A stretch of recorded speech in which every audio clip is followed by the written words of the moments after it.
Le webinaire d'aujourd'hui est intégré dans le cycle de webinaire qui est repenser la gestion écologique des espaces verts dans un contexte de changement climatique.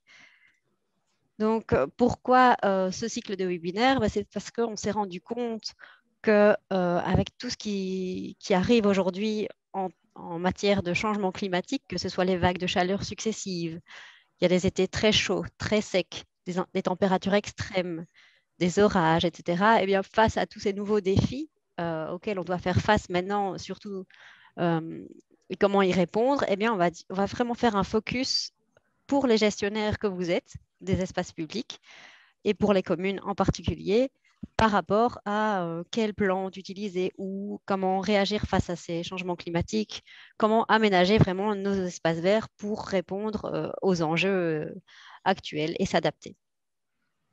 Voilà, alors je ne sais pas si vous avez déjà participé au cycle précédent, au webinaire précédent, mais on a déjà eu un petit focus sur la végétalisation du bâti le 29 avril. Et le 31 mars, on a entamé donc le cycle avec une introduction vraiment sur les stratégies adaptatives locales.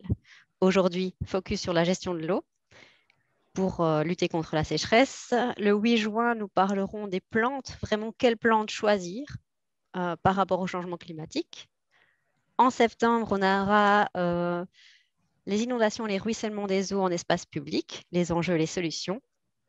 Fin septembre, rafraîchir la ville par les aménagements mis en place dans les communes. Et ensuite, on terminera ce cycle de webinaire avec un focus sur les arbres en ville et la stratégie d'adaptation, quelle est leur place vraiment en ville. Voilà, maintenant j'ai parlé beaucoup, donc je laisse la parole à Jean-Nicolas qui vous parlera vraiment concrètement de ce webinaire. Merci à vous. Merci Tiffany. Alors je vais partager mon écran. Voilà. Voilà, bonjour à tous et bienvenue dans ce webinaire. Comme Tiffany vous l'a dit, nous allons parler aujourd'hui de la gestion de l'eau dans les espaces verts et les gestes à adopter pour avoir des bons gestes au fait, pour s'adapter justement à ces périodes de sécheresse. Donc, voilà, donc comme vous le savez, on parle beaucoup au fait, de ces temps-ci justement de cette problématique de l'eau, car l'eau, en tout cas potable, ce qu'on appelle aussi l'or bleu, est une ressource bien sûr vitale et qui est malheureusement qui n'est pas inépuisable.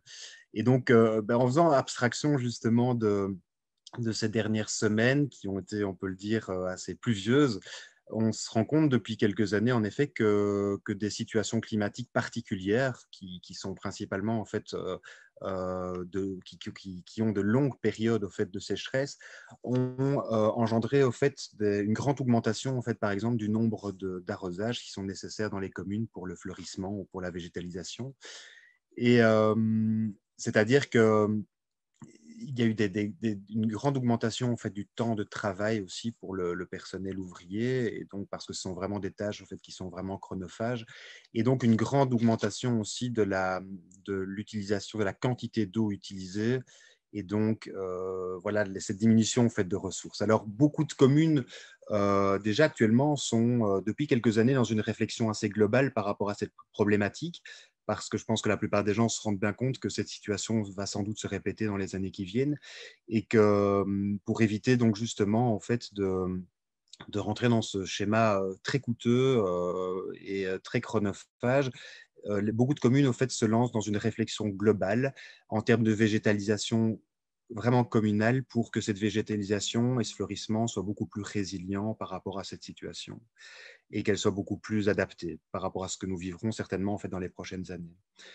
Ça passe bien entendu par du fleurissement plus durable, donc des plantations en pleine terre, des plantes vivaces, etc., en minimisant, en diminuant au maximum finalement ce fleurissement, cette végétalisation en bac, par exemple, en pot, qui elle, demande vraiment une attention beaucoup plus particulière.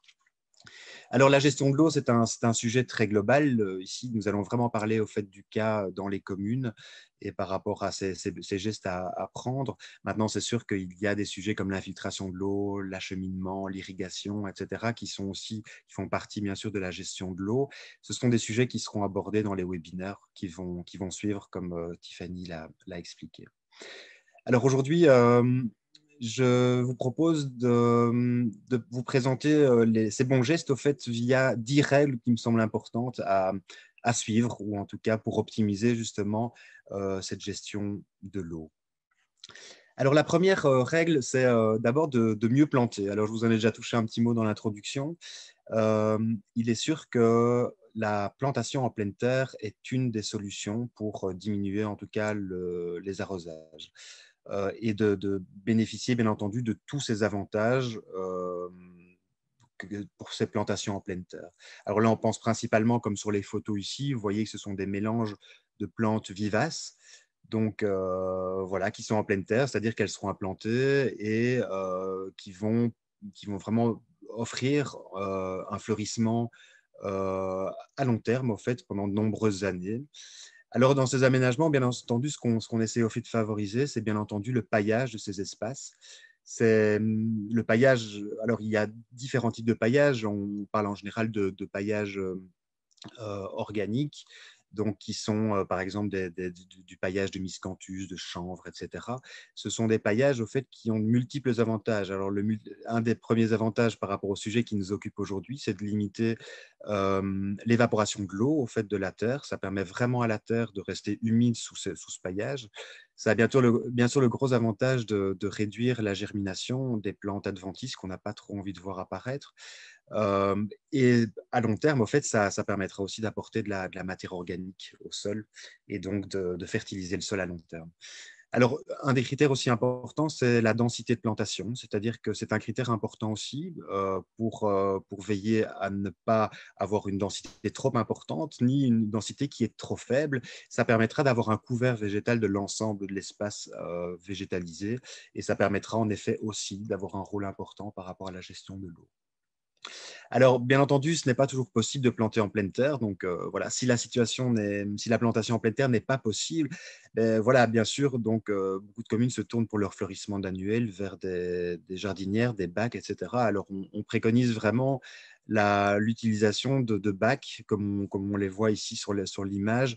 Donc, ce sont des suspensions des demi-lunes avec réserve d'eau. Donc, voilà, c'est la nouvelle génération en fait, des bacs.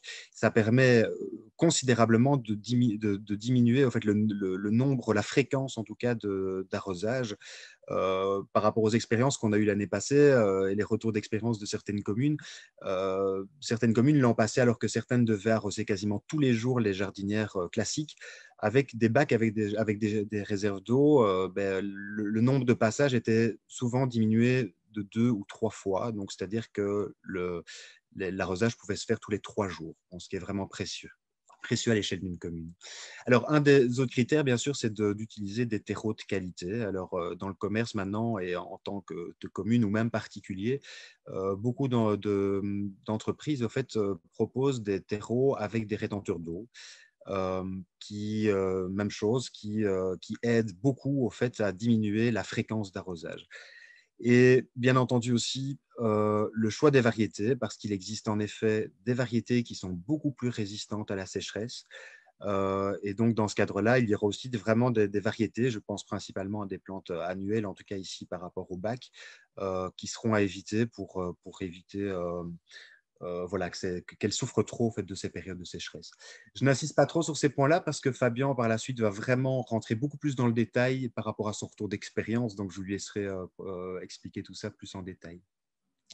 Alors, la règle numéro 2, c'est d'utiliser des sols de qualité et riches en argile. Alors, vous le savez, ben, voilà, on ne choisit pas le sol que nous avons, mais il existe différents types de sols. Et donc, il y a des sols qui sont très argileux et d'autres plus sablonneux. Alors, ben, les sols argileux ont l'avantage d'avoir des propriétés d'expansion en fait, beaucoup plus importantes. Et c'est-à-dire qu'elles vont vraiment pouvoir cumuler et capter une beaucoup plus grande quantité d'eau et pouvoir la restituer au fur et à mesure car elle va rester humide. Contrairement justement aux sols qui sont fort sablonneux, malheureusement, en fait, ils sont beaucoup plus perméables, c'est-à-dire que l'eau va s'infiltrer beaucoup plus rapidement et les sols risquent de sécher beaucoup plus vite. Alors, par rapport au sol argileux, il y a quand même une attention particulière à avoir, c'est par rapport aux plantes qui pourraient éventuellement souffrir d'un excès d'eau en période justement hivernale ou en période fortement humide. Donc voilà, dans ces cas-là, il est parfois préférable de, de mettre des drainants en fait, dans le sol afin que les plantes ne souffrent pas d'une trop grande quantité d'eau. Alors, une des règles, c'est justement d'arroser plus rarement, en fait, mais plus efficacement. Alors, je m'explique, je vais directement passer à la dia suivante parce que le petit schéma, en fait, parle de lui-même. Alors, lors de plantation, en fait, il est souvent préconisé, justement, ici, on a le cas d'arbre, de veiller donc à certaines choses importantes. C'est-à-dire qu'il est préférable, en général, de faire des apports d'eau en plus grande quantité et moins souvent que de petits apports d'eau qui vont justement rester en surface. Alors, ça permettra plusieurs choses. Ça permettra vraiment au jeune arbre d'installer son système racinaire de manière beaucoup plus profonde. C'est-à-dire qu'en lui donnant de l'eau en grande quantité, l'eau va s'infiltrer de manière beaucoup plus profonde et donc ça va motiver l'arbre d'une certaine manière à enfoncer son système racinaire beaucoup plus profondément pour justement lutter contre ces périodes de sécheresse qui pourraient suivre. Alors, l'image au fait, sur la droite, ça c'est justement le cas d'un arbre qui a été arrosé au fait, par petite quantité. Donc, c'est-à-dire que son système racinaire ne s'est développé qu'en surface. Et il n'a pas développé finalement ce système en profondeur, ce qui risque donc vraiment d'être un problème à plus long terme. Alors, voilà, c'est le cas d'un arbre, mais c'est le cas de nombreuses plantes. Hein. Donc, voilà, c'est une chose assez importante à savoir. Alors, il y a de nouveau cette différence entre les sols argileux et les sols sablonneux, parce que, voilà, justement, donc les sols sablonneux, l'eau va s'incorporer beaucoup plus facilement et en plus grande profondeur, mais il aura bien entendu donc le désavantage de sécher plus vite. Donc voilà, ça permettra vraiment d'avoir un enracinement de qualité. Il faut savoir qu'une plante, dont les arbres, ont en général leur système racinaire qui est équivalent au volume au fait de leur couronne à terme. Donc, c'est pour vous donner une idée du développement du système racinaire et pour vous dire aussi que de nombreux arbres aussi vont chercher leurs ressources en eau très profondément et c'est grâce à ça qu'ils arrivent à lutter contre ces périodes au fait de longue sécheresse. Alors, les trucs et astuces pour les arbres et les arbustes, une chose importante, bien entendu, vous le savez certainement, c'est de favoriser, bien entendu, les plantations en automne. Ça permettra vraiment d'augmenter la qualité de la reprise. La reprise sera beaucoup plus, le taux de reprise sera beaucoup plus important et ça permettra donc vraiment aux plantes de déjà, dès la première année et dès le premier hiver, de développer son système racinaire pour justement pouvoir lutter contre les éventuelles premières périodes de sécheresse début d'année. Alors, ce qui est aussi préconisé, c'est de plutôt créer une cuvette au pied de la nouvelle plantation. Ça améliorera bien fortement la qualité de l'arrosage car ça va concentrer l'eau au pied de la plante. C'est ce que vous voyez au fait sur la petite image sur le côté. Et d'une manière un peu à plus long terme, donc c'est d'arroser au fait sous la couronne, c'est-à-dire que l'ensemble des racines et surtout des radicelles, qui sont elles qui vont capter vraiment l'humidité et les nutriments dans le sol, vont vraiment donc s'étendre sur toute la surface de la couronne de l'arbre. Donc voilà, l'arrosage peut se faire vraiment d'une manière beaucoup plus large qu'au pied de l'arbre. Il faut bien sûr, donc, par rapport à la cuvette, ce qui est surtout très important de faire, c'est d'éviter, bien entendu, plutôt une petite butte au pied de l'arbre qui provoquerait vraiment l'eau qui va vraiment s'échapper de l'endroit où la plante a vraiment besoin d'eau pour développer son système racinaire. Alors, la règle numéro 4, c'est d'arroser, bien entendu, d'arroser au bon moment. Donc voilà, ce n'est pas toujours possible, mais c'est sûr qu'il est préconisé d'arroser en période de sécheresse, en tout cas, soit tôt le matin, soit plutôt en fin de journée, en évitant justement la période de la journée qui est la plus chaude. Tout simplement parce que sur sol plus frais, l'eau va beaucoup moins s'évaporer et donc va vraiment rentrer dans le sol. Et les plantes donc, pourront vraiment absorber cette eau pour justement lutter contre cette période de grande chaleur durant la journée. Alors, l'astuce, bien entendu, quand c'est possible aussi, ben, c'est de vérifier la météo du lendemain, donc voilà, et des jours suivants, pour pouvoir planifier les arrosages. Mais je suis bien conscient qu'à l'échelle d'une commune, ce n'est pas toujours facile de s'adapter aussi fort, vu qu'il s'agit ben, vraiment d'une organisation d'une équipe, et donc ben, qu'on ne sait peut-être pas jouer jour après jour, mais ça, ce serait vraiment la situation, en effet, idéale. Un des critères très importants aussi, qui est en lien avec le moment d'arrosage, c'est de garder le feuillage au sec. Donc, si possible, lors de l'arrosage, d'éviter d'humidifier le feuillage. Alors, pour deux raisons principales, c'est tout simplement pour éviter les brûlures du feuillage et également le développement des maladies cryptogamiques dont l'oïdium par exemple, qui peuvent sévir très rapidement sur les feuilles dont on humidifie au fait le feuillage fréquemment. Donc voilà, c'est quelque chose vraiment dont il faut faire attention. Et bien doser la quantité d'eau pour l'arrosage, ça c'est bien entendu une chose très importante. Donc c'est-à-dire qu'il faut que l'arrosage soit suffisant pour que l'eau atteigne les racines et surtout que l'arrosage n'humidifie pas uniquement la couche supérieure du sol. Alors, on s'est rendu compte que l'arrosage, c'est quelque chose d'assez complexe, je pense, parce que voilà, c'est de nouveau un petit peu un retour d'expérience qu'on a quand on voit dans les communes. C'est vrai que on se rend compte que beaucoup de membres des équipes techniques, au fait, n'ont pas toujours l'œil pour observer, n'observent peut-être pas suffisamment pour voir et tout simplement voir si une plante a soif ou a trop d'eau. Alors, voilà, ça peut paraître étonnant pour certaines personnes qui sont plus sensibles par rapport à ça, mais c'est quelque chose d'important et donc c'est quelque chose d'assez compliqué, au fait. Voilà, normalement, un arrosage idéal serait vraiment de faire un arrosage plus personnalisé presque par plante ou par espace. Donc, vraiment en vérifiant avant de se lancer dans l'arrosage, de vérifier si réellement les plantes ont soif, parce qu'un arrosage en effet de qualité passe en effet par une période de relative sécheresse du sol avant d'être normalement réarrosé. La majorité des plantes supportent relativement mal un sol qui est constamment humide. Donc, elles ont réellement besoin pour leur qualité de développement de passer par des phases un petit peu plus sèches. Donc, voilà. Mais de nouveau, ça, c'est des situations idéales. Alors, comme je vous le disais, on parle de plus grandes quantités de quantité d'eau déversée au pied de la plante, mais ce qui est important aussi, c'est de veiller à éventuellement la faire en plusieurs passages. C'est-à-dire que ça permettra vraiment à la plante et au substrat ou à la terre d'absorber l'eau et qu'il n'y ait pas trop d'écoulements qui vont s'écouler en dehors de la zone où la plante pourra capter l'eau. Donc, l'idéal, c'est commencer par arroser et de revenir sur ces premières zones d'arrosage pour que vraiment l'arrosage soit fait en plusieurs passages. Et un arrosage ciblé, mais bien sûr réparti. Alors, voilà, un arrosage ciblé, c'est bien sûr très important d'arroser l'entièreté de la surface de la plante. Donc, c'est-à-dire qu'on n'arrose pas toujours au même endroit ou d'un côté de la plante. C'est-à-dire que si on arrose, on va arroser tout autour de la plante pour que l'absorption se fasse de manière régulière. Alors, c'est tout simplement pour éviter, pour bien sûr augmenter la qualité de l'arrosage, mais pour éviter également une augmentation en fait,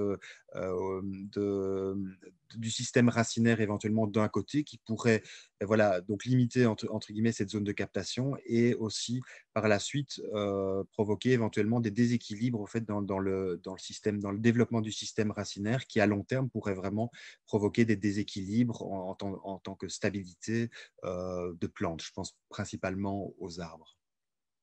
Donc voilà, c'est une chose importante.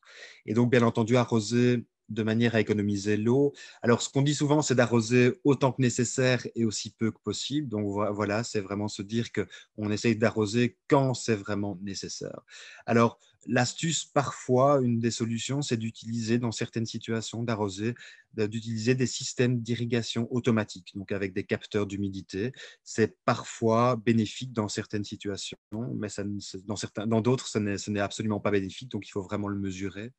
Et bien entendu, privilégier la récupération de l'eau de pluie, donc en plaçant des citernes, des cuves, etc., pour pouvoir pomper l'eau pour l'arrosage et pour pouvoir limiter en tout cas euh, l'utilisation de l'eau du robinet, donc l'eau potable, qui est une eau qui coûte finalement très cher tous les traitements qu'elle a subis au fait, pour être potable. Alors, on entend souvent parler au fait, de cette nouvelle utilisation de l'eau. On parle de réutilisation des eaux usées traitées, donc le REUT.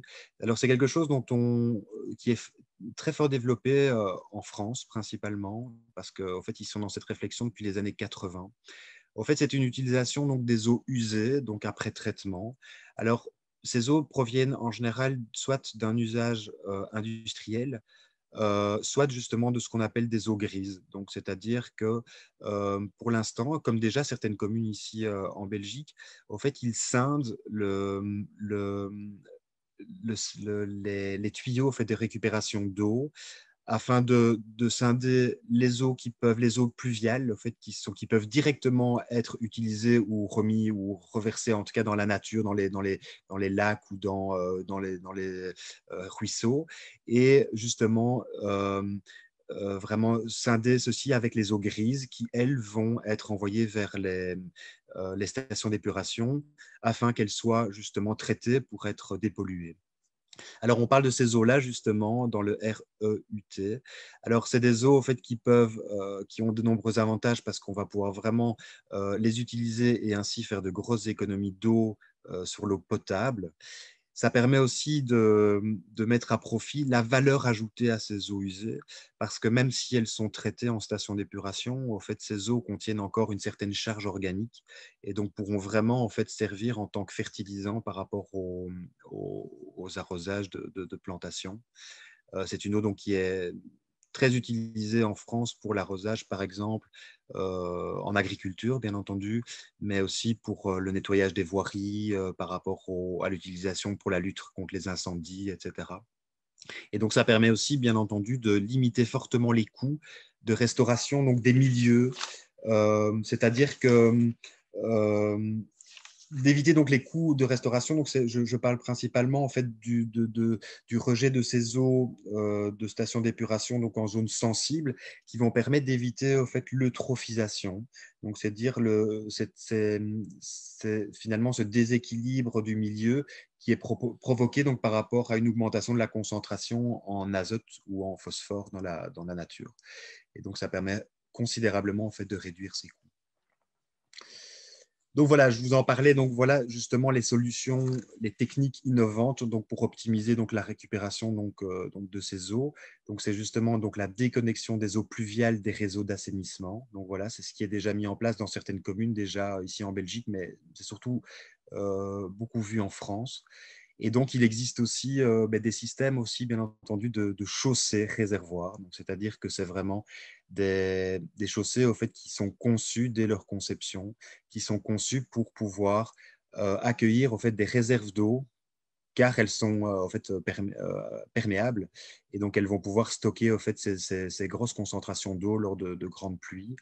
Et il existe aussi le même principe au fait, pour des trottoirs drainants.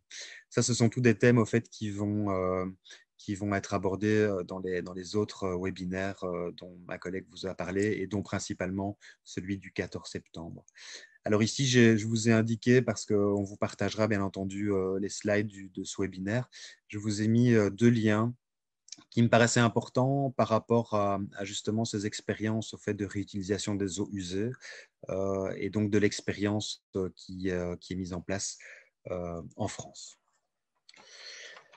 Voilà, alors la 10e règle, je vous en ai déjà plus ou moins parlé, c'est d'éviter l'excès d'eau, tout simplement. Donc, c'est tout simplement pour avoir des plantes de qualité et il y a de nombreuses plantes, au fait, détestent avoir leurs racines qui sont constamment dans l'eau. Ça peut réellement provoquer l'asphyxie de la plante et donc ce sont vraiment des choses à éviter. Et une petite règle bonus, donc c'est vraiment favoriser l'infiltration de la conception dans les aménagements des espaces verts, donc dès la conception en tout cas. Donc de nouveau, c'est un sujet qui va être abordé lors des prochains webinaires. Mais pour vous donner quelques idées, on parle vraiment donc, voilà, de bandes filtrantes, de la mise en place de noues, de jardins de pluie et vraiment de cheminement d'eau. Donc voilà, ce sont des choses au fait qui seront abordées lors des prochains webinaires. Voilà, merci beaucoup. Je laisse la parole à Fabien pour continuer par rapport au partage d'expérience de la ville d'Andenne. Merci beaucoup. Merci Jean-Nicolas. Donc, n'hésitez pas si vous avez des questions à les poser, comme Madame Léger, sur le chat. Si c'est possible, on y répondra directement. Sinon, on garde tout pour la fin des 2 présentations. Voilà, je te laisse la parole, Fabien. Bonjour à tous, je ne sais pas si tout le monde m'entend. Oui. Oui. J'ai plus grand chose à dire. Jean-Nicolas a fait quelque chose de complet. Je vais vous parler de notre expérience sur la ville d'Andenne. Il faut savoir qu'on a un très gros fleurissement d'annuels et un très gros fleurissement de plantes vivaces. Pour vous donner un peu la tendance, ça fait 5 ans que le fleurissement s'agrandit, ça fait 5 ans que le nombre de plantes annuelles dans nos marchés diminue. Donc, sur 5 ans, j'en ai 5000 en moins que j'en ai commandé.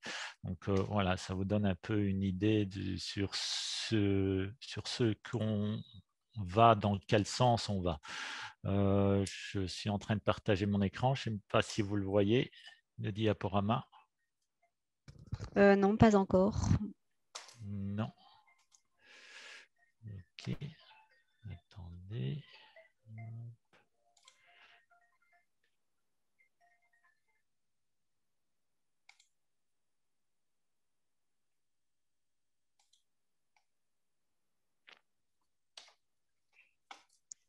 Là, il n'est pas encore en diaporama. On voit tout le contour. Oui. Attendez.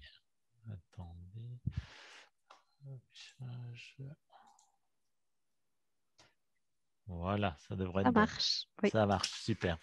Donc, voilà. Donc, je vais commencer par vous parler du fleurissement annuel, celui qui demande le plus d'eau, qui est le plus gros consommateur. Et dans ce fleurissement annuel, il y a 2 points. Donc, le fleurissement en suspension vasque jardinière, donc plutôt hors sol. Et après, le fleurissement au sol de prestige. À Andenne, on a plus ou moins 90% de fleurissement au sol et plus ou moins 10% de fleurissement dans des suspensions vasques, tout simplement parce que je préfère. Ça a beaucoup plus de sens au niveau même écologie et économie d'eau, mais en plus de ça, c'est un fleurissement qui se voit beaucoup mieux que des suspensions, que des petits bacs à gauche à droite, que des suspensions qui sont situées à 3 mètres, 3 mètres 50 du sol pour ne pas gêner la circulation et autres. Donc, voilà, nous, sur Andenne, on privilégie vraiment le fleurissement au sol. Pour vous parler des suspensions et des vasques, on va voir un peu les points auxquels il faut être attentif. Jean-Nicolas en a déjà parlé. Dans nos marchés, des contenants, nous prenons toujours du double paroi. Pourquoi du double paroi? Parce que ça permet d'avoir un écran, une couche d'air entre le contenant et le terreau, ce qui fait que le terreau chauffe beaucoup moins vite et donc moins d'évaporation d'eau. Et toujours avec une réserve d'eau. Donc, chaque nouveau marché qu'on fait, on demande ça comme dans nos critères.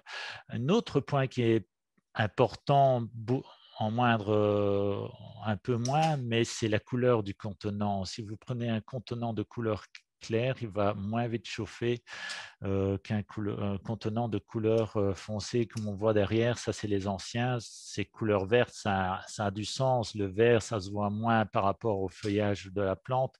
Mais au niveau chaleur, surtout en début de saison, quand les plantes n'ont pas encore recouvert ce contenant, un contenant de couleur claire est beaucoup mieux pour l'économie en eau. D'autres options pour limiter dans les arrosages, ce qui est très important, c'est le terreau avec des rétendeurs d'eau. Je ne sais pas si vous voyez sur l'image, la petite gélatine là qu'on voit, c'est des rétendeurs d'eau qui ont absorbé l'eau et qui ont gonflé. Donc, dans notre marché, en Andenne, on commande plus ou moins 50 mètres cubes de terreau.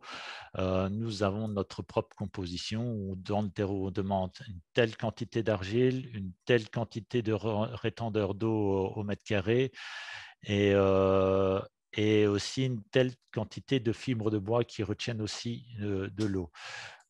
Ça, le choix du terreau est vraiment primordial, surtout dans des petits bacs, dans des petits contenants comme ça. Et aussi, nous profitons de demander une telle quantité d'engrais retard pour éviter de rajouter de l'engrais dans l'eau d'arrosage et d'avoir du gaspillage d'engrais. Alors, une autre solution que nous faisons, c'est le paillage, comme Nicolas en a parlé. Dans tous nos contenants, même les suspensions, les vasques et tout ça, nous mettons du paillage, de miscanthus en général. Ça a plusieurs avantages. De un, il est clair par rapport au terreau, donc ça chauffe beaucoup moins vite. Il a moins de ruissellement d'eau qu'on arrose aussi. Pas de mauvaises herbes. Tout ça nous favorise, nous aide, nous font gagner du temps. Alors, une autre option, ça c'est nouveau, ça fait 2 ans que je l'utilise, non 1 an et demi plutôt. C'est un géotextile hydrophile. Il est 100% naturel, 100% biodégradable et il peut absorber plus ou moins 23 litres d'eau au mètre carré. L'avantage pour ça, on l'utilise dans des bacs qui n'ont pas de réserve d'eau, dans nos bacs historiques qu'on a depuis longtemps ou dans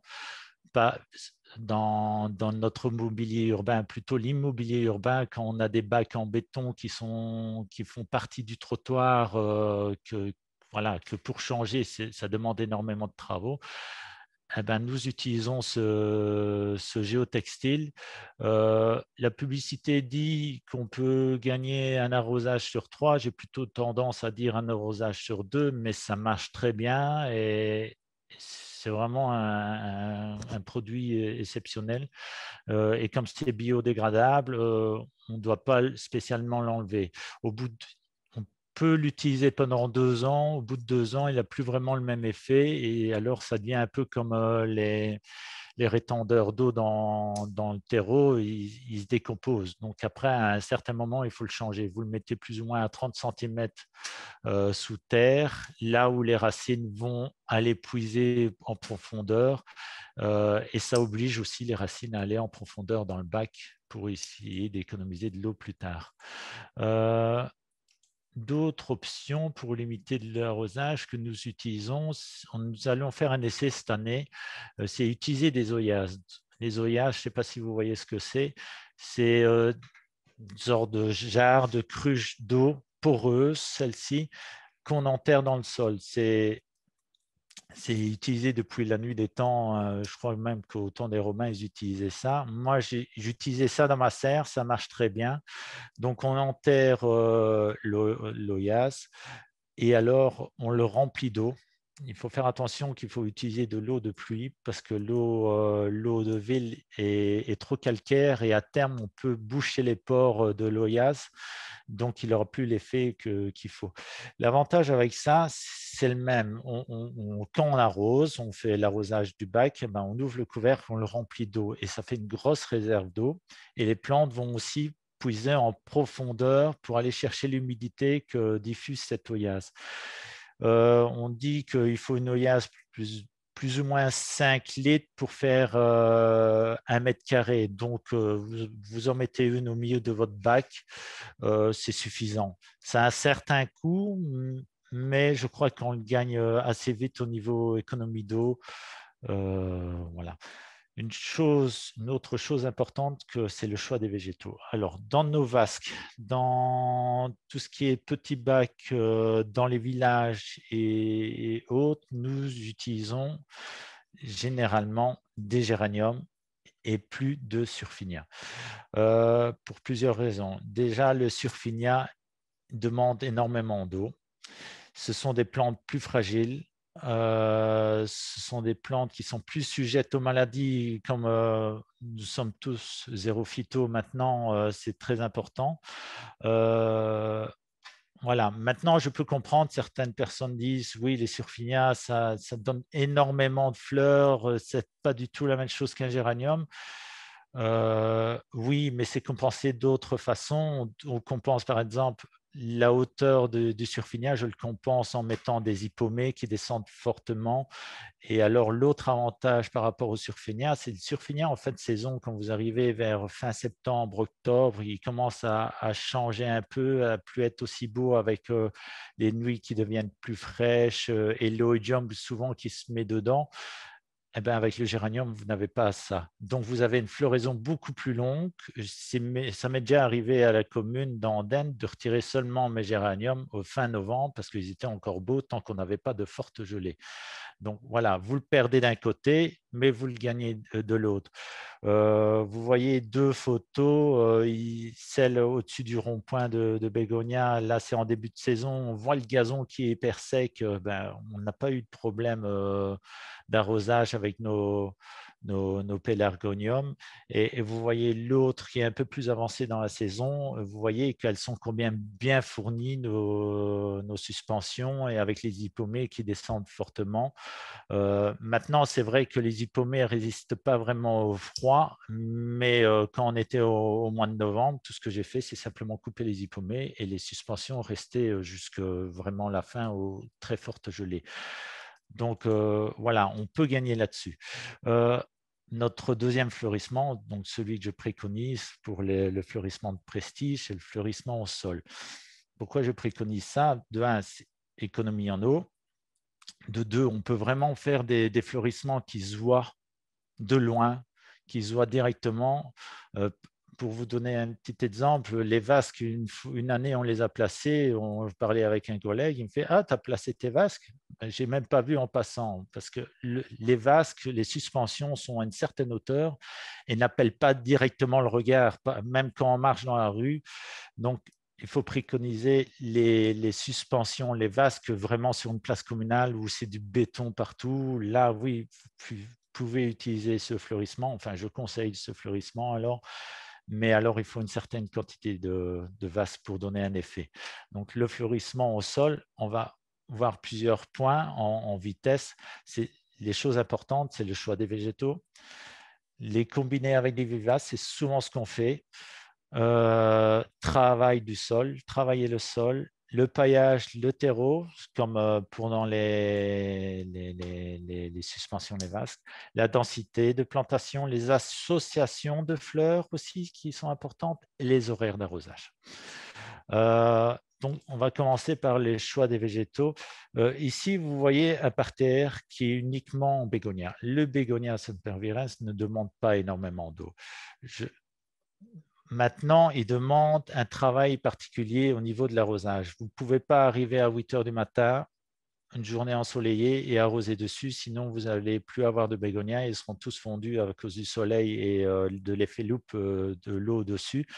Donc, ça demande une autre gestion. C'est pour ça aussi que vous voyez un parterre rempli de bégonias et pas d'autres fleurs dessus. À Andenne, on ne mélange jamais des bégonias avec une autre fleur qui demande une autre gestion d'arrosage. Et mettre des bégonias avec une autre fleur qui peut être arrosée, par exemple, à 8 heures du matin sur le feuillage, c'est un peu contradictoire. Vous allez vous ennuyer, vous mettre un peu une épine dans le pied en disant j'arrose tout doucement entre les bégonias et j'arrose après le restant du fleurissement. Donc voilà pourquoi on fait un parterre comme ça. On joue sur les couleurs, on joue sur des dessins. Oui, c'est un fleurissement à l'ancienne, mais c'est un autre type de fleurissement. On n'a qu'un seul rond-point et ça apporte une autre sorte de fleurissement dans la ville. D'autres fleurissements, voilà, ça c'est encore nos bégonias. d'autres fleurs qui peuvent être utilisées, les Wiisia, qui sont des plantes de rocaille qui fleurissent tout l'été, qui demandent très peu d'eau. Vous avez les Verbena aussi, Bonariensis, qui sont même vivaces. On les utilise beaucoup à l'arrière de nos fleurissements et qu'on les laisse après saison. On les coupe simplement et comme ça, on ne doit pas racheter ces fleurs-là. Ça se ressème très fort aussi. Donc, voilà, c'est des économies en achat de fleurs qu'on fait là-dessus. Ici, vous voyez un parterre, un autre rond-point qui est essentiellement en géranium. On n'a pratiquement rien d'autre que des géraniums qui ne demandent pas énormément d'eau. Et dedans, on a la moitié de vivaces sur le dessus, il y a des graminées. Dedans, il y a aussi des cannas qui ne demandent pas énormément d'eau. Et voilà, ça, c'est une autre sorte de monoculture, entre guillemets, mais qui ne demande pas énormément d'eau par rapport à d'autres fleurissements d'annuels. Ici, vous voyez, on combine les fleurs annuelles et les fleurs vivaces. Sur l'arrière des parterres, vous voyez les verbénales, les digipsophiles. En général, dans nos parterres, nous avons 60% de fleurs annuelles et plus ou moins 40% l'arrière en vivace. Dans ces vivaces, nous utilisons bien entendu du paillage, du broyat, de nos élagages et tout ça. Et voilà, ça nous permet aussi de ne pas devoir arroser totalement la largeur de nos parterres. Nos parterres sont assez larges, ils font 3 mètres des fois de largeur, donc ça facilite aussi la tâche, on n'arrose que l'avant. L'arrière, il profite un peu de la brumisation et de l'eau par capillarité. Pardon. Voilà, ça, grâce à ce système-là, on économise beaucoup d'eau et nous économisons aussi du temps. Un autre parterre vu du dessus, c'est le centre est utilisé avec des lavantes qui fleurissent très bien, qui résistent à la sécheresse. Et alors, vous voyez, il a une petite bande de fleurs annuelles qui apportent énormément de couleurs tout l'été. Voilà. Alors, une autre chose importante sur laquelle j'insiste vraiment envers mes hommes, c'est travailler la terre. Nous travaillons la terre dans tous nos fleurissements annuels une fois par semaine. Une fois par semaine. Pourquoi? Pour diverses raisons. J'ai reculé, excusez-moi. Une fois par semaine. Nous le faisons aussi avant la pluie. Pourquoi avant une pluie? Tout simplement, le dicton dit un bon sarclage vaut 2 arrosages. Et c'est vrai, parce qu'au fait, quand on travaille le sol, l'eau à la place de raviner, parce qu'à force d'être arrosé ou à force d'avoir d'une pluie, le sol se tasse. Le sol se tasse et donc quand il y a un gros orage ou quand il y a une pluie toute la journée, nous avons des ravines et l'eau va directement sur la rue. Grâce à ce travail de sol, l'eau pénètre plus profondément dans le sol et il n'y a pratiquement pas de perte d'eau. Pourquoi avant une pluie? Voilà, pour gagner justement un arrosage et vraiment imbiber le sol d'eau. Ce qui est avantageux aussi, avant une pluie, le sol, le jour avant, il fait 30 degrés par exemple, on annonce un gros orage, on travaille le sol. Les mini-adventices sont déracinées, elles sont au sol. Avant la pluie qui arrive soit le soir ou le lendemain, ces racines-là sont sèches et donc les plantes sont mortes. Et nous avons fait un entretien très rapide sans devoir enlever les mauvaises herbes et ni rien. Et ça prend peut-être un quart d'heure et ça va très vite. Les hommes sont debout, ils griffent, c'est hyper facile. Voilà, nous avons cette discipline-là de faire une fois par semaine tout notre fleurissement à la griffe et ça nous permet de gagner du temps sur le désherbage et à l'arrosage. Donc, c'est ce que je disais, ça favorise la pénétration de l'eau dans le sol et pas de gaspillage en cas de ravinement. Qu'est-ce que je peux dire encore d'autre? Oui, le paillage. Nous utilisons du paillage, du terreau, du Montero, comme j'ai pour dans les bacs. La densité de plantation, comme Jean-Nicolas disait, c'est très important. Donc, bien savoir quelle hauteur va faire la plante, quelle envergure aura. Nous plantons de telle sorte qu'à terme, les plantes se touchent, mais pas plus, mais pas se chevaucher, pour avoir un couvert végétal, pour éviter, un, les mauvaises herbes, deux, et essayer d'économiser sur l'arrosage. L'association, c'est ce que je vous disais, pas mettre de bégonia avec une fleur qui demande plus d'eau, voilà, essayez d'avoir, si vous mettez un fleurissement avec des plantes qui ne demandent pas beaucoup d'eau, essayez de garder cette association et utiliser que ces variétés-là qui ne demandent pas beaucoup d'eau. Et alors, l'autre point important chez nous, c'est l'horaire d'arrosage. À Andenne, on commence les arrosages à 3h30, 4h du matin. C'est un choix que nous avons fait. Je vois sur d'autres communes qui font les arrosages plutôt en soirée vers 19h au soir. Il faut en parler à vos hommes, voir ce qui arrange le mieux. Mais de notre point de vue, le mieux, c'est vraiment arroser au matin, à 3h30, 4h du matin, et nous continuons la journée après à travailler. Il n'y a pas de coupure dans le travail, il n'y a pas 2 fois aller-retour de nos ouvriers pour rentrer chez eux, puis revenir. Au niveau vie de famille, c'est plus simple aussi parce que ben voilà, quand on se lève, on va arroser, ben les enfants dorment, quand on rentre, on voit les enfants, on profite de ça. Enfin, je sors peut-être du contexte, mais voilà, c'est des choses. Alors, pour arroser si tôt au matin, forcément, nous avons acheté du matériel en fonction. Nous avons des cuves d'arrosage sur batterie. C'est un énorme confort de travail pour nos hommes. Au niveau sécurité, comme on est le long de la route, il a moins de danger parce qu'on entend la circulation. Au niveau confort pour les riverains, aucun bruit. Ceci, c'est ce que nous avons fait faire sur mesure en 2014. C'est des batteries gel. La batterie tient 12 heures d'arrosage sans problème. Donc, vous pouvez tenir 1 ou 2 jours sans recharger et avoir un confort de travail énorme. Alors, ça, c'est pour le fleurissement annuel. Nous avons un gros fleurissement sur Andenne, mais on va de plus en plus et on va vers le fleurissement en vivace. Et surtout dans les villages. Dans le centre-ville, nous garderons encore un fleurissement annuel, mais dans les villages, nous allons de moins en moins vers un fleurissement annuel pour éviter les déplacements et pour économiser de l'eau. Et puis, un fleurissement de vivace va mieux dans un milieu rural qu'un fleurissement annuel très coloré, je trouve. Nous avons des très bons résultats avec les fleurissements vivaces qui ont de la couleur tout l'été, même avant, au printemps.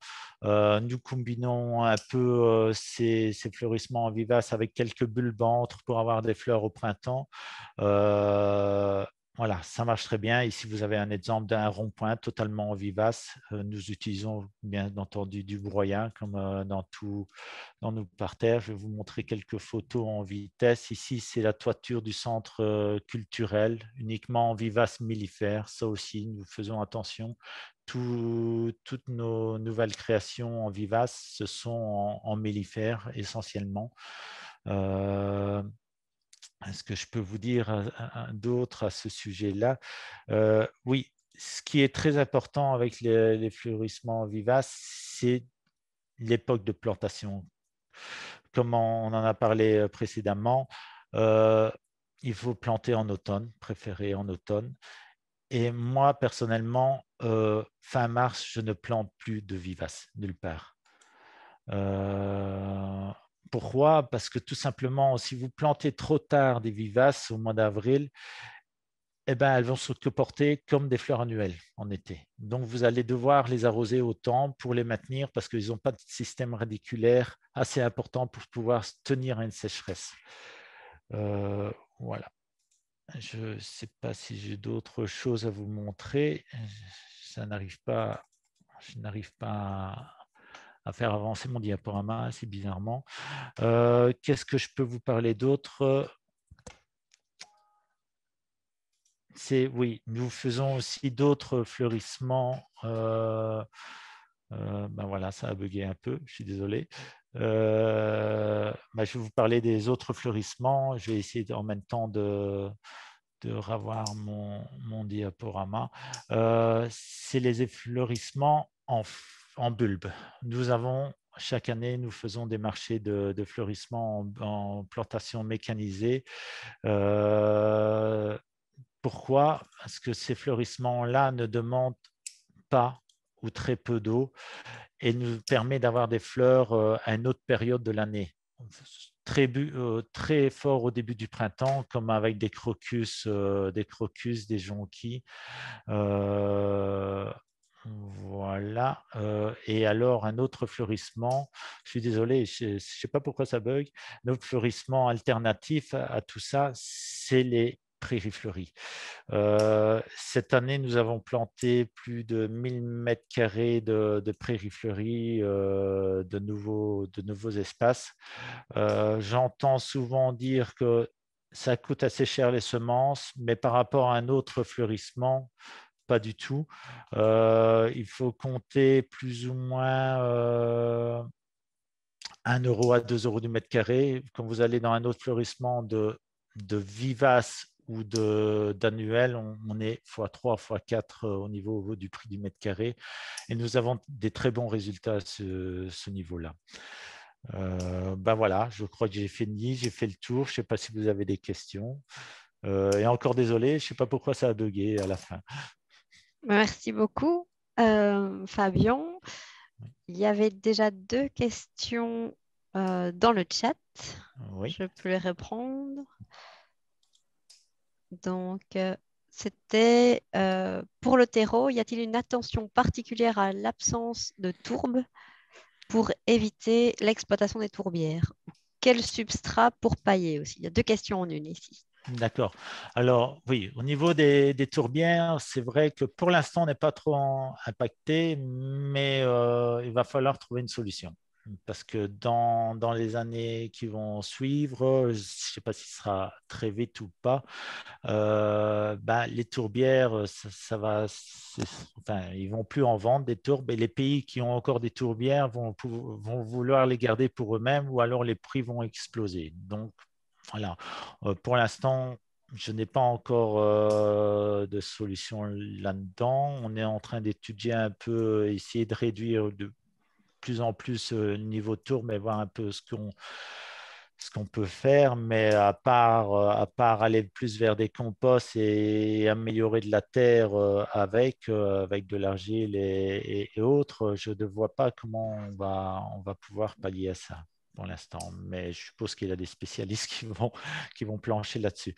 Au niveau des paillages, ça dépend un peu l'environnement. Dans tout ce qui est vasque, suspension, petite jardinière, nous utilisons du paillage de miscanthus essentiellement.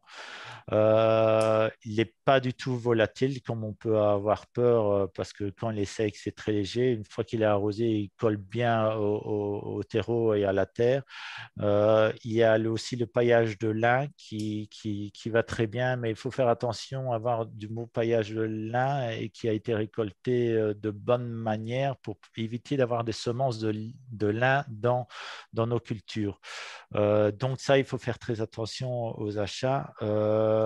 Sinon, dans nos vivaces, nous utilisons un peu toutes sortes de paillage, essentiellement du broyat, de tous nos élagages. Nous avons un broyeur ici qui nous a coûté plus ou moins 40 000 euros. Nous effectuons tous nos élagages le long des routes nous-mêmes et tout ça. Donc, durant l'hiver, on constitue un beau stock de broyat que nous mettons dans nos parterres. Si vous n'avez pas de broyeur, et ça je le fais aussi, vous faites sûrement appel à des élagueurs ou des abatteurs.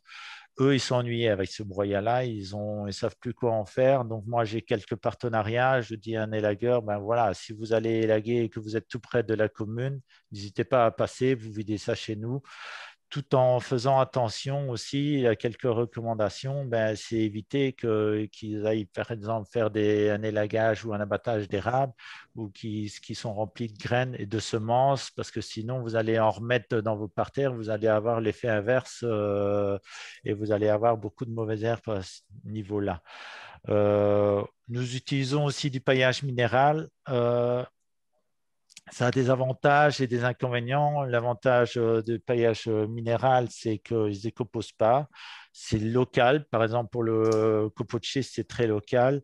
L'autre avantage, voilà, quand on désherbe avec un désherbeur thermique tout près du parterre, on n'a pas trop peur que le broyat prenne feu. C'est aussi un avantage. Mais d'autres effets négatifs, c'est un peu l'effet de chaleur. Donc, dans les villes, il faut mieux préconiser du paillage végétal, surtout si déjà tout le milieu autour est fort en béton. Voilà.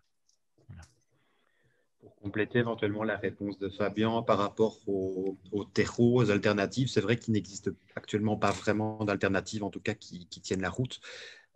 Il existe en effet des terreaux maintenant qui sont proposés par des producteurs, mais à base de fibres de coco. C'est une ressource qui est abondante en Asie, mais malheureusement, il y a le transport. Et donc, je pense que par rapport au bilan écologique, je ne pense pas que c'est beaucoup plus favorable que malheureusement appauvrir les tourbières et tous les effets néfastes, en tout cas, que cette activité a, ça c'est sûr. Maintenant, je sais qu'il y a des études au fait, qui se font pour justement essayer d'imaginer des terreaux sur base de fibres de lin, justement, de chanvre et même de bois. Donc, il y a des études actuelles qui sont en cours par rapport aux gros fournisseurs en fait, de terreaux. Donc voilà, ça pourrait être éventuellement une filière qui va s'ouvrir dans les années qui viennent. Maintenant, c'est sûr que la meilleure chose, c'est de moins consommer. Donc, c'est surtout d'éviter totalement le terreau, parce que ça n'a aucun sens d'utiliser du terreau en pleine terre. Donc, c'est de favoriser le compost et des choses comme ça, et de ne garder l'usage du terreau que pour l'usage des bacs et des pots. Donc voilà, où là, on n'a pas beaucoup d'alternatives pour l'instant, à part justement mélanger éventuellement des terreaux avec un peu de terreau de feuilles et des choses comme ça, ou un peu de compost, mais ça ne règle pas totalement le problème. Et justement, par rapport au couvre-sol, moi, je vous motive vraiment à utiliser le Miscanthus parce que c'est un excellent couvre-sol, on a d'excellents retours. Et surtout parce que, pour favoriser peut-être la filière du Miscanthus, parce que c'est un produit wallon, il y a beaucoup de producteurs wallons. Et donc, on est vraiment dans le local. Et donc, voilà, on évite en tout cas déjà tous les transports, en tout cas une grosse partie. Donc, voilà. Merci. Alors, j'ai une autre question dans le chat de Madame Léger. Pensez-vous aussi aux pollinisateurs sauvages pour vos fleurissements? Donc ça, je pense que Fabien, vous en aviez parlé en partie. Oui.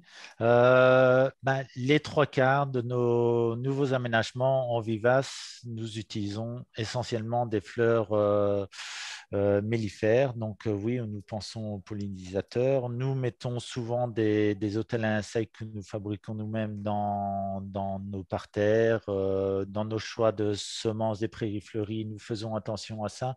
Dans nos choix de nos fleurs annuelles, nous aussi, il faut faire attention à ça. Donc, nous avons plus ou moins 30%, même plus de 30% de nos fleurs annuelles qui sont mellifères. Ce qui est surtout important, c'est prendre des fleurs simples et pas composées qui donnent du mal aux pollinisateurs d'aller fouiller dedans. Et donc, les petites abeilles et tout ça s'épuisent plus qu'autre chose à polliniser nos fleurs. Voilà, je vais de plus en plus aussi, nous faisons des essais de plantes mellifères sauvages et indigènes. Voilà, on va là-dessus. On fait des essais là-dessus parce que c'est vrai que c'est plus des fleurs sauvages, ça fait plus penser à des mauvaises herbes. Donc, nous avons créé 2-3 parterres. On va voir un peu ce que ça donne à terme, à long terme. Voilà. Merci. J'ai aussi une question de Madame Ruidon. Quand vous aviez parlé des vivaces plantées trop tardivement et qu'elles se comportaient comme des annuelles en tout cas la première année, est-ce que c'est valable aussi pour la suite ou c'est seulement la première année? Non, c'est essentiellement la première année. Au fait, une fleur annuelle, si vous la plantez trop tardivement et si vous avez des périodes de sécheresse au printemps, comme on a eu, pas cette année-ci, mais d'autres, comme les autres années précédemment, ben, elles ne vont pas tenir si vous ne les arrosez pas. Donc, c'est juste à ce niveau-là. Donc, on va devoir les arroser aussi souvent qu'une fleur annuelle au début. Après, en automne, elles vont se constituer un enracinement et après l'année suivante, c'est fini. Mais voilà, vous perdez une année en faisant ça et vous allez devoir galérer au niveau arrosage. En plus d'arroser vos annuelles, vous allez devoir arroser souvent vos nouveaux aménagements vivaces. Donc, c'est un peu bête. Voilà, ici sur le chat, en tout cas, je n'ai pas d'autres questions, mais éventuellement, si quelqu'un veut en poser une nouvelle, vous pouvez toujours lever la main et la poser directement. Mais je voyais quand même qu'il y avait encore une question par Ah, rapport à, pour voir si on avait des listes d'arbres au fait qui étaient résistants justement à la sécheresse. oui, Alors, moi personnellement, non, je n'en ai pas spécialement. Je pense que c'est des informations qu'on peut trouver sur différents supports, même sur Internet. C'est sûr qu'il y a certaines plantes qui sont répertoriées. Je pense que bon, voilà, on n'est pas encore dans une logique ici par rapport au changement climatique où la majorité de nos plantes indigènes, en tout cas, ne peuvent plus être plantées. Je pense surtout aux arbres indigènes. C'est sûr, par contre, il y a des variétés à éviter, comme le hêtre, par exemple. C'est vraiment une variété de plantes qui souffre énormément des longues périodes de sécheresse. Donc, c'est vrai qu'on essaie d'éviter maintenant de faire des plantations de hêtre, soit en haie, soit en arbre solitaire. Ça, c'est quelque chose d'important. Et aussi, par rapport au retour d'expérience, on a aussi constaté que le tilleul à petites feuilles résistait beaucoup mieux que le tilleul à grandes feuilles par rapport aux périodes de sécheresse. Ça, c'est quelques exemples. Maintenant, c'est sûr qu'il y a des arbres en fait, qui supportent moins bien la sécheresse que d'autres, mais pour la majorité, en tout cas, par rapport aux conditions actuelles, il n'y a pas encore trop de soucis. Alors, ça, c'est pour les plantations, je dirais, en forêt ou en zone plus naturelle. Maintenant, c'est sûr qu'il existe des arbres pour les plantations en zone urbaine ou périurbaine qui sont en effet très intéressantes. On a développé quelques fiches plantes sur le site de Wallonie en fleurs qui sont en effet des variétés plus horticoles, mais qui sont des variétés qui ont justement de nombreux avantages par rapport à leur résistance à la pollution, par exemple, justement à ce manque d'eau, à des zones, quand ils sont entourés de zones imperméables, etc., et donc qui sont beaucoup plus résistantes aux périodes de sécheresse, et dont certains sont très bénéfiques aussi aux insectes pollinisateurs. Donc voilà, et qui ont en général des pores qui sont justement très adaptés, comme je vous le disais, en zone urbaine ou périurbaine en tout cas. Donc voilà. et je pense aussi, si je peux me permettre d'ajouter ça, c'est que ce sera abordé sans doute dans un des prochains webinaires du cycle. Mhm. Il y a vraiment le dernier webinaire du cycle en octobre abordera vraiment quel arbre à quel endroit.